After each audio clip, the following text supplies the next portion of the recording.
فيه ويبع الذين بين أساءوا ظلموا بما عملوا كما بدي ويجزي ويبع الذين بين أحسنوا مسلم ببيت بالحسنى المجر مسلم ويبع دم ونا النبي مع الجنة وجزم بدم جن جنة سويا في ودم كل مجر مك سو جديد يعني كونين قلمك يعني دين تجي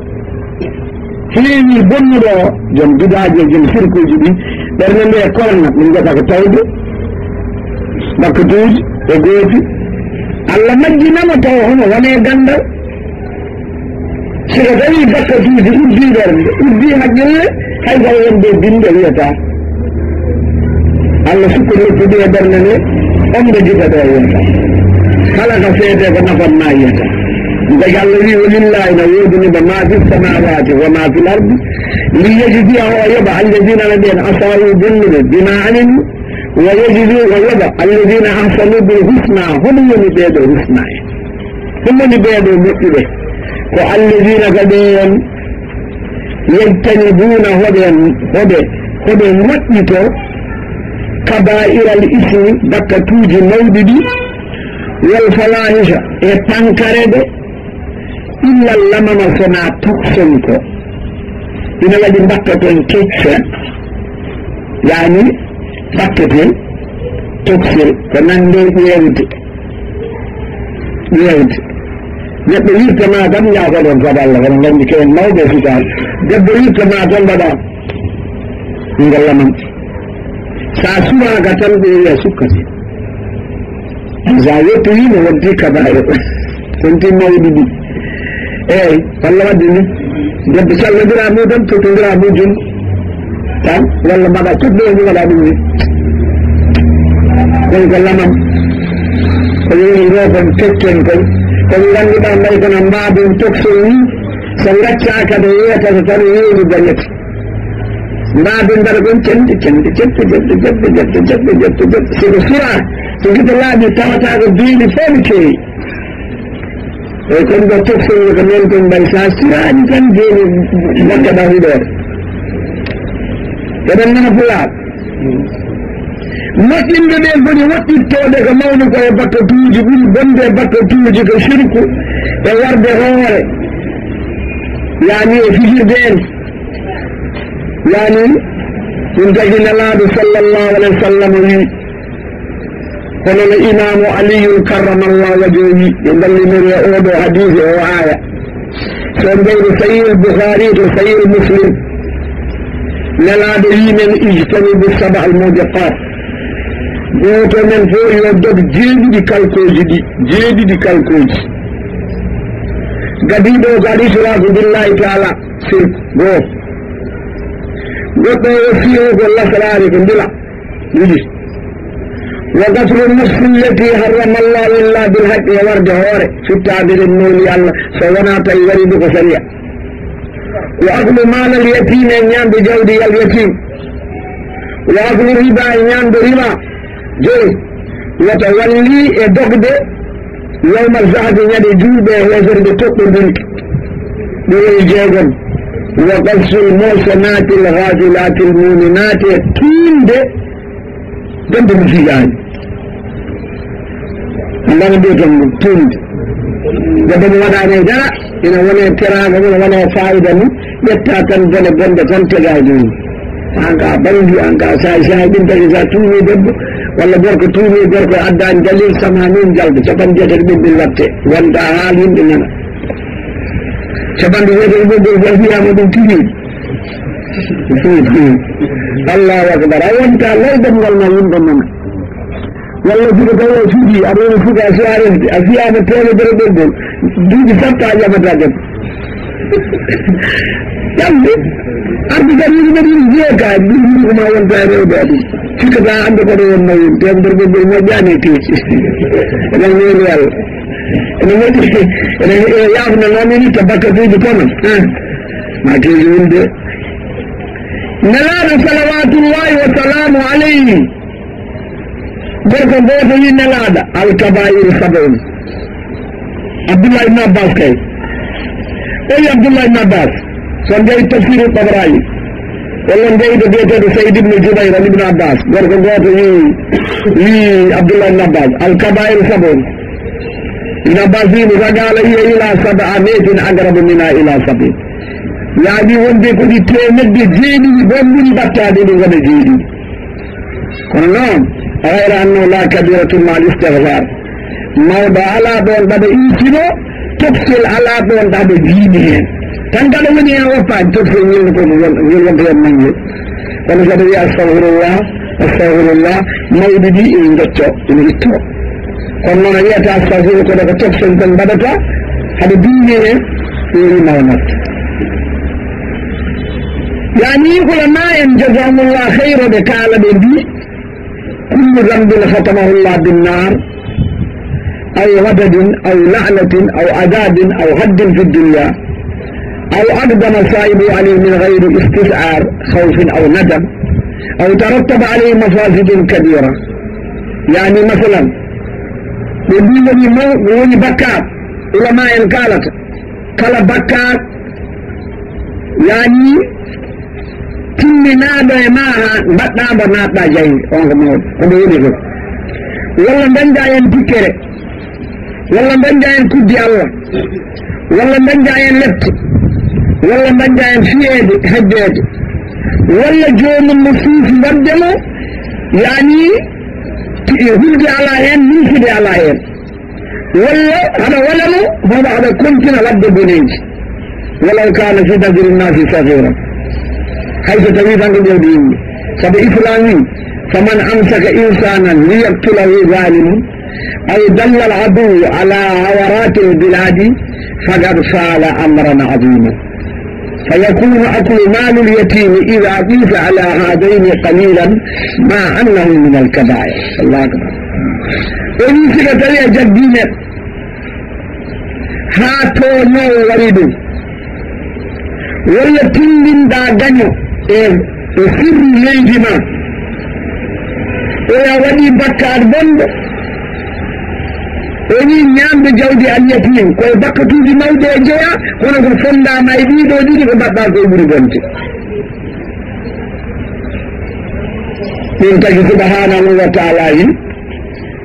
moƴƴinde ɓe ɓen ɓe mbiyete ko alladina yajtanibuna ɓena goɗɗito kabaira l ismi bakkatuji mawɗi ɗi wal fawahis e tankare ɗe illa lamama sona tokson kon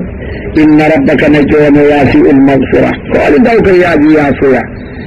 inna rabbaka na joome wasi'ul magfira ko waɗi ndaw ko yaaji yaafoya kono yaafo tokosi ɗi so mawɗi ɗi goɗɗitama ene wodiriɓe yaafade kala ko yiɗi e bakkatuji caggal tuuɓugo ega nimsa الذي هو أعلم بكم الذي قد نونكم من عندي إذا شاءكم لو تجئ من الأرض ليد من قبعمون آدم وإذا أنتم أولون الجنة وأن تركم تكتم في بدون أمهاتكم ولن يندر بيتي يا إراد من شو عجيبينات وإندر أنه ينقون دا ليد ولا عندي كفاج من دا عندي كونغري من أقل من جلن يدي تاقدون ليد gila ñade fortulego no rangaji oɗon jaha ya bani adama huwa a'lamu bikum allah na andi on huwa a'lamu kanko andi bikum man ilan sha'akum ndo tagi on o fabriki won min al ardi e leydi weyde antum nonona jillatum ko on ter kon tokson fi buɗuɗon loyete ganngal fi buɗuɗum majugum fala tuzakku wote jette wote mante wote laɓɓine wote mane wote mante anfusakum koye mon min koɓe kaari yo alama biman nittaɗa kulda allah o kanko andi ɗum temanto hoorema komi kulda allah komi jambar ndemde oɗon nganndi noon suusɗi oɗon nganndi noon nodditinade ɗo wona hen saha ko ɗum adda musiba ɗum tagi nelaɗo sallllahu alayhi wa sallam سيد البخاري سيد مسلم سيد أحمد سيد أبو داود مردوية عن سعد عن زينب بنت أبي سلمة أنها سميت برا لا تزكوا أنفسكم الله أعلم بأهل البر منكم سموها زينب هذا تفسير نوكو موجو برا ويقول برا تويته موجو كو موجو o wiyete mante koye mon illiremo Zeynabu o gandi ma yiɗori hen illeje nani hen aalul hayri aalu ingal tan ngal ngannduɗa neɗɗo yimɓe yo tan ingal hay malayka suusa wiyete no yaadi ɗum tagi labudda aya o wi en fala tuzakku wote mante mandana mbiya to ko noon de wote jette anfusakum koye moon huwana Allah alam ɓuri andu biman mittaɗa subhanahu wa taala yi mbatte haqqillaji aya garowo omo jiidi seeɗa kono noon ngo woɗɗani aya garowo omo juuti seeɗa mo woɗɗani tinni batten haqqille aya e ko ɗum artigaji 14 14 ñawore ndeɗo 14 ñawore kadi enen ulam enen dala batul elmi enen jangoɓe ɓe enen wiyoɓe alu sunna ɓe enen wiyoɓe ken julɓe ɓe eɗen poti wattude haqqillaji ɓe mbaɗin ɗen ɗume koye kuñaɗen aya ɗum yeddiri simore men ɓe foti huñede wonde noon waɗi isra wal miraj yantude nde waɗi geɗe timmuɗe eɗen gonigel ngel Allah wi en omo yewtida men omo haalana men e artigaji ɗi ngannduɗa 14 ñawore 14 ñawore nde Allah haaldata men nde mbatte haqqillaji moƴƴe tinno ɗen Allah holli en e oɗo aya o wi ya Muhammad afarayta habran allazina on tawalla ɗurniɗo goonga sali ɗurni goonga sali jokkude goonga ɗurni jokkude goonga ɗum mi tabiti hen afarayta habran allazina on tawalla ɗurniɗo goonga wa aada o rokkataka dalilan seeɗa wa akda wallahu wa lottet oɗon gandi lottet gandi ka kono cugle sa wi ɗum o kamano wiyatma kañum wiyatama min salli ko ni waɗata wiyata ko lottet jaɓaani rokkani wa akda wolimo rokkata Allah yen wa aada dalilan o rokkataka seeɗa wa akda wollo salo rokkude yani o salo mutlaqan o wi o rokkani kalima oɗo to banngal lugal arabi ko qadul adamin qawlin hafrun fa akda balaga ila kudlatin yani dokkal mum wayi tiidde hedde kono fellon hayre ni hande fada asannoɗo wen haɗa asannoɗo ha ñamɗa hayre a ala nin ko hini hayre woni mbalse wona woppat ɗum ɗo surtigo yo julɗo rop no foti ni no haniri ni o woto salo wadde ko moƴi kadi wiye joni noon oɗo a indo wimbele inaɗa makko ɗo ilmul gaybi fo yaraho mayiya ndela oɗo ndela oɗo jogii gandal ɗumngal to Allah tawe goto andangal sona kañum ko waɗata ko ɗurni gonga ko sali wadde moƴƴere ko ndela gandal ina ɗumni to Allah dinningal tawi mbo wiye ɗum tagiɗo wadde afa ilɓe elmum bi umuri gaybi فهو يعلم أن الصائب يتحمل عليه ما يخاف من أوزاد فدرتي جوني آية دو أفرأيت الذي تولى وآطى قليلا وأقدى عنده علم الغيب فهو يرى وهذا كبو ويسيد الله أمة محمد جوني ودنا بالمثال أن بعض يوتبه إذن أم ولا لم ينبع أي ɗum miɗo goonga ɗum a tagi laajude wonko haala so ɗo de welani men no haala ko ɓe welata men so a wiyen danen tikka feet konen muñat tan noon kono noon ma men kabbe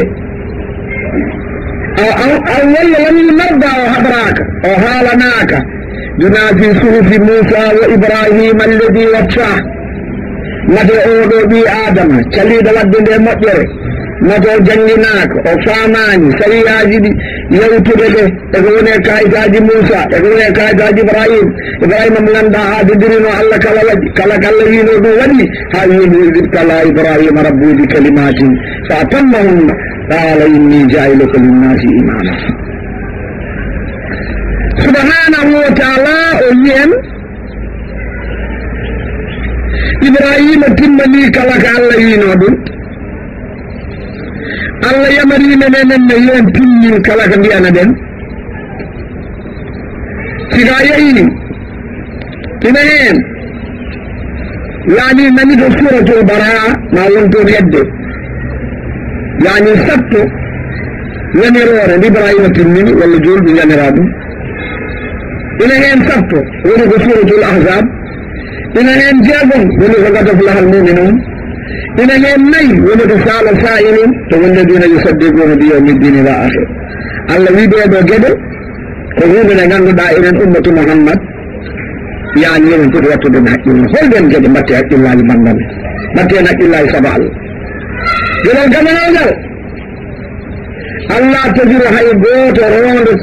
Allah tagiru rondetako oɗon andi rondetako ni rondetako waadiratun fittago wandi bakkat yibra bakkat ukra wondudu hay goto ƴettanta goɗɗo bakkat wonema fof han ronto ma ƴettanta hay goto ƴetta goto fof bonema kay ƴettata sabu goto yon jogui haqqille siko tawi a waɗi hunde ko banma waɗata walla ko yayma waɗata walla ko ceernama waɗata walla ko golondama waɗata ya yanane goto fof janggo lewmal mbiyama de akkatino wodi marchandise mum haɗa kalmo noon mbiya he Allah min noon mi haalanma o bone ko min waɗi de kono ɗo tindinimi ɗum de Allah yo gara ɗum taki janggo yawmal mbiyamadi baba yawtata ɓiɗɗo naato e aljanna ceernaɓe naatata aljanna human bindeji naata jaygol haydara yaata goto fof kitta laamu hay goto fof kitta sabu debbo joni darota tan debbo gorol ñal waɗata miɗo ello tan Allah wiya debbo wiya Allah waɗoɗo yaata o wiyata aljanna o woto ya wara sabu o meeɗa neɗo min defata maafe de waajo ko min hukkata camtini kala ko fof miñi waɗi namno mbele won ko meɗiɗi Allah wiya he waaji no rewruɗa dara ɗo Allah wi hay goto wala tajiru wajiratun wizra ukhra hay goto rodantaka goɗɗo o bakkat mum hay goo a tagillaji o woni goo goɗɗo ayi o woni kaɗɗo seeɗa wa an laysa dañata heɓata lil insani hay goto e ɓiɓɓe adama heɓata to daranga illa sona ma saha ko waɗani hoore heɓatade ɗo nawri kurtu wa an laysa lil insani ɓi adama heɓata a heɓata a dañata anani a heɓatade hay goto wondagga goɗɗo bakkat a heɓata la yahsudul wadi illa ma kal nafsi ko ɗo imamu Malik ceerno mon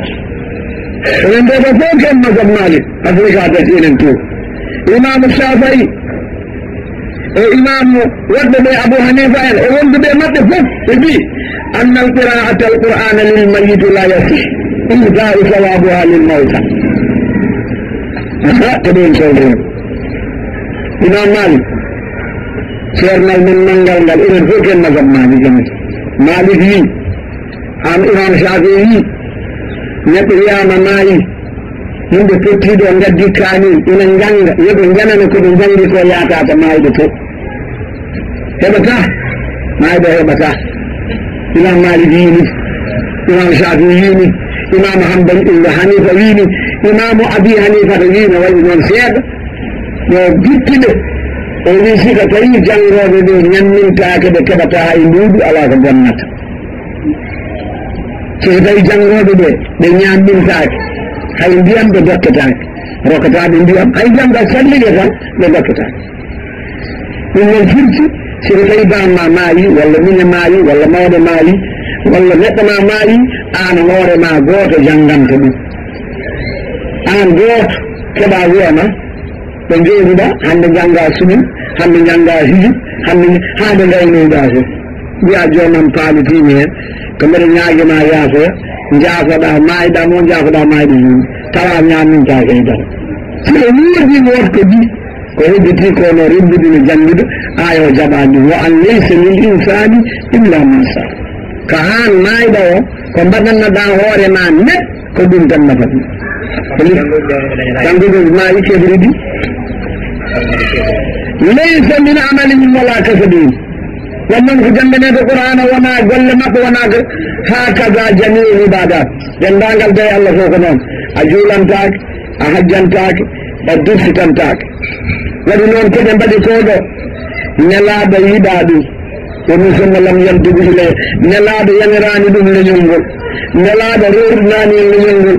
nelaɗo hollani ɗum leñol ngol wona ƴi alqur'ana wima noon wona hay huurede ɗum ummoraki men hay goto to sahbaɓe walaw kana hayran la sababuna ilayhi sonde janggande qur'ana maɗe ko moom jam ko heɓe gaɗoto hen sonde ko janggande maɗe ko goon ko heɓe gaɗoto hen sahbaɓe siko tawi ko sakkanade maɗo so immanano ɗum tubbal ina jaɓe sakkanade maayɗo kadi oɗo sadak kadi wona ñamateɗo wona diwlin gaddaɗo maaro adde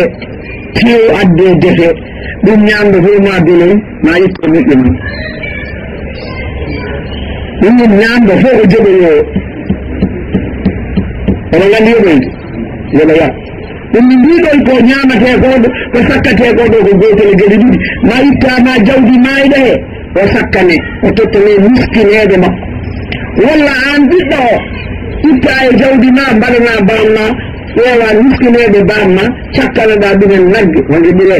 ndewa koɗo ɓire ngelo koɗo ɓire ngesa koɗo rene leɗɗe koɗe kette koɗe ƴakke woyɗi woni ndiyamma yare ɗum ɗo de woni sadagatum jariyatum oni ɓeɗara so ndeyiɗo sahih muslim nelaɗo sa sallam wi ida mata ibnu adama inqata amalu so ɓinguel adama mayi golle mum gasi so wona tati ɓiɓɓe boɗɗe mbono duwono ɗum sadak jawtowo dogowo sadak dogowo sadagatum jariyatu sadagatum jariyatu sogoni jariyatun en nananaroto jariyatun sabar jahowo ndewa nguurgo hoɗo yare ko sammo nagge wuuro hono ɓire ngesa koto ɗene leɗɗe hoɗe pette wuydu hondu yare gandal ngal jangge aw el muñum tawaɗi faye fil haqiqati ɗum ɗo de ko golle makko e tampere makko liggey makko nelaɗo yi ɓuri moƴƴude ko neɗɗo ñaami koko liggi ina jeeya ko liggiɗa ɓiye ko liggi sadakatum jariyatun noon koko waɗa sadak leɗɗe yani ko ahlul birri ne mbaɗa ɗum allah yimene qur'ana inna nahnu nuhyil mawta wa naktubu ma qaddamu wa asarahu tawi ko gandal kadi cakangal ndewangal jangguinagal ngal yawta nelaɗo ɗo noddi feede moƴƴere daña baraji e jokkuɗo hen fo sa noddi fenade bone yani daña bakkat fewɗo kan daña bakkat wo maggaɓo ahmad ibnu hambal ahmad ibnu hambal noon wi e hunde seeɗa e andude أن صواب القراءة يصل إلى الموتى إن لم تكن القراءة بأجر أحمد بن حنبل سيغتني جنن دمائدو قرآن على كبونة سيغتني جنن دي على جد تايد نغرا تنبي نغرا جا بنيامتا بنجارتا بنوكتا كي بودي أما إذا كان الدين سيكتين جب دينهم كما يفعل الناس اليوم يبدأ من دين بدسني أين ذكر الجوابات يبدأ من دين كما الناس اليوم يبدأ من دين ومن واجه يوريك أفريقيا عندنا ومن إذا إلى أجري ركض براج ركض جد لهفادي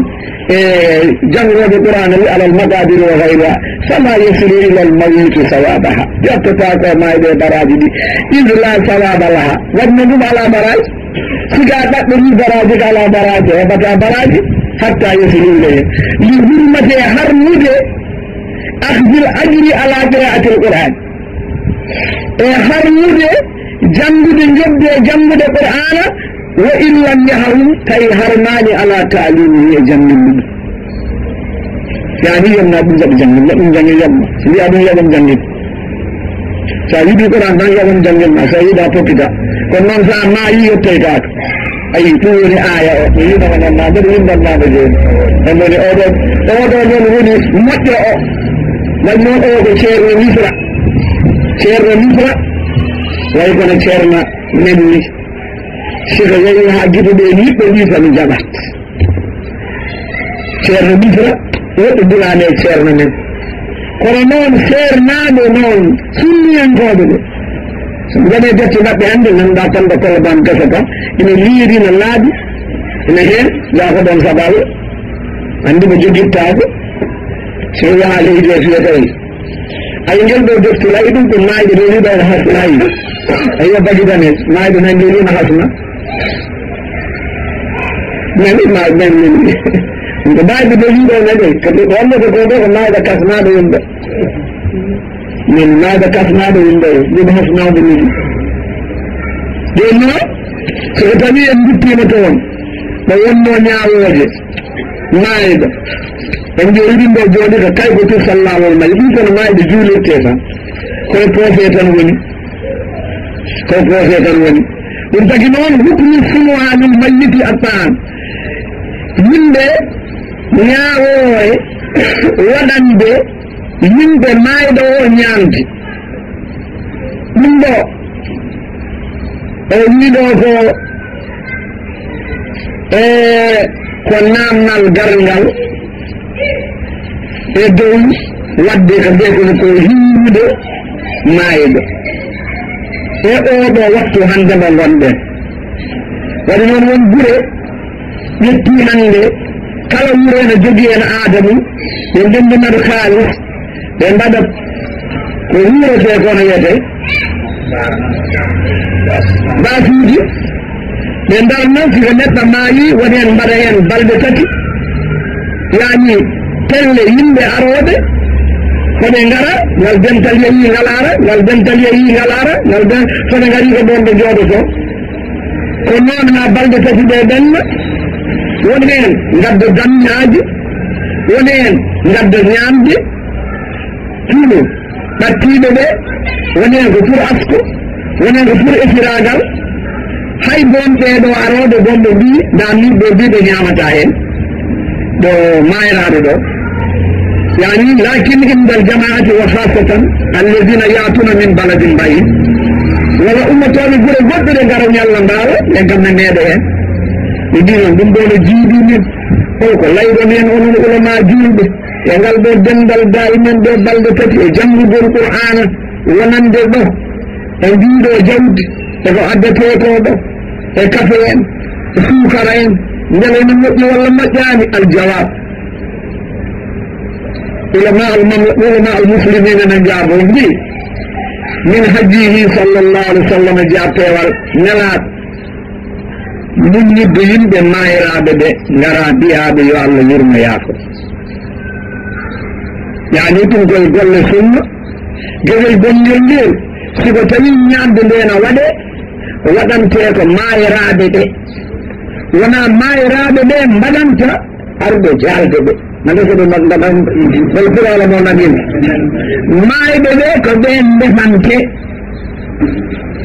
mayɓe ɓe ko ɓen hoddiɓe ɓe e julɓe ɓe sehilaɓe ɓe so ngari ko ɓen ɓe ñamminta ɓe mbajo ɗumen waɗi moom jafara ñande maayi ñalaɗo yi ko isma'u li ali jafara ɓaman